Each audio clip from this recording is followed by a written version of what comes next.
So if you watched my last two previous videos, you already know we already went over all the stuff that Mike Wang talked about in the blog post. But after Mike Wang dropped the blog post, he started getting his Twitter fingers itching a little bit and started getting on Twitter. So we're going to look on Twitter and see all the new stuff that Mike Wang talked about on Twitter, because he dropped a lot of information that's even better than what we saw in the blog post. So without further ado, let's not waste time. Let's get right into it.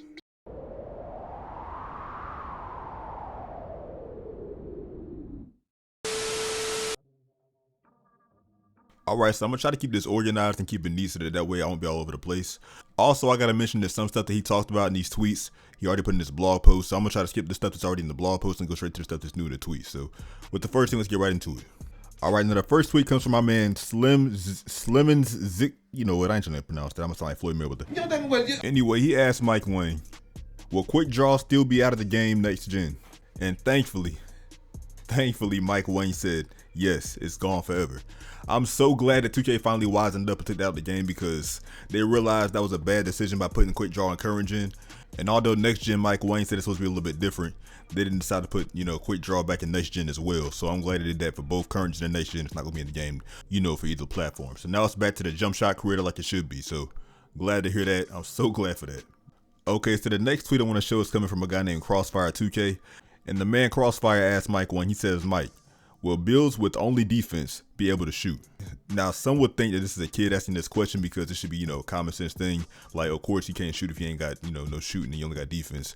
But at the same time, you wouldn't put it past 2K to mess up. And, in the past they messed up and made it to where even if you only had defense, you could still shoot like a sharpshooter. So I see what this guy's asking.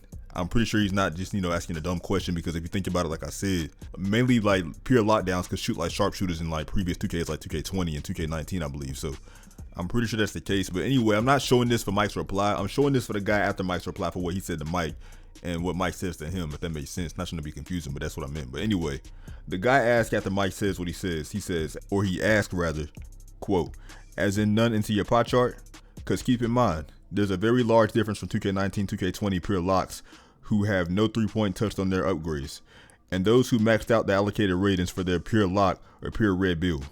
He goes on to say, to further clarify, I don't think even the 53-point locks should be near consistent shooters, but I was just unsure if you were referencing what we already know, that 33 3-point is extremely hard to hit, but that 51 is not, or if the 51 will struggle as well. And Mike's reply, to paraphrase, basically what he's saying is you have to be at least the mid 70s, or basically you have to have a 3-point rating of 70 something or higher to be a threat, like it was 2K20 basically. So nothing different. But I'm glad Laker fan asked about the pie charts, because that would be confusing if he didn't clarify on that, you know what I'm saying? Because the way I could have interpreted that, or the way we could have interpreted that, could have been like, attributes instead of like just, a pie chart instead. So he didn't really clarify on that, so I'm glad the Laker fan asked that, like I said. So anyway, on to the next one.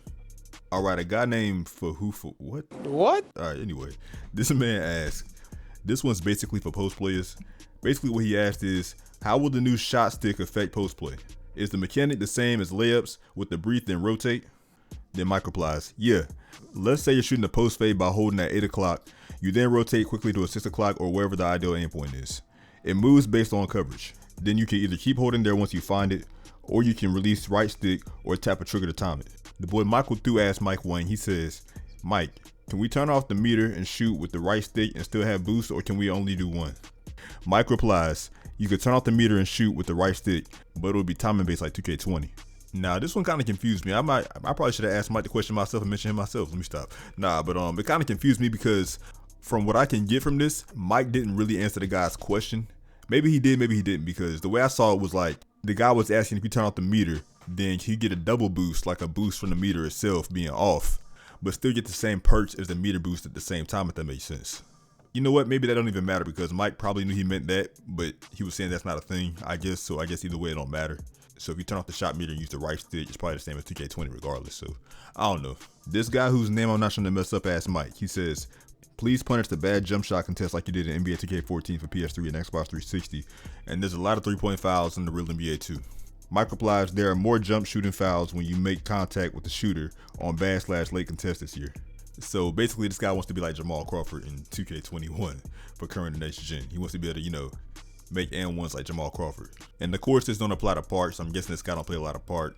And I can't even blame him for 2K20, honestly, you know what I'm saying? I wouldn't play part 2K20 either if I was him, if I ain't have to. If I wasn't a YouTuber, I wouldn't play part 2K20 myself. Yeah, he wants to be able to do this more for like, I guess, pro-am, playing online, my career, that type of thing. So Mike Wang is, fixing that. I'm actually glad because for playing online and, for Pro-Am and my career, I never got 4-point plays when I felt like I should have. So I see what this guy's talking about. I see what this guy's complaining about. So like I said, that's cool.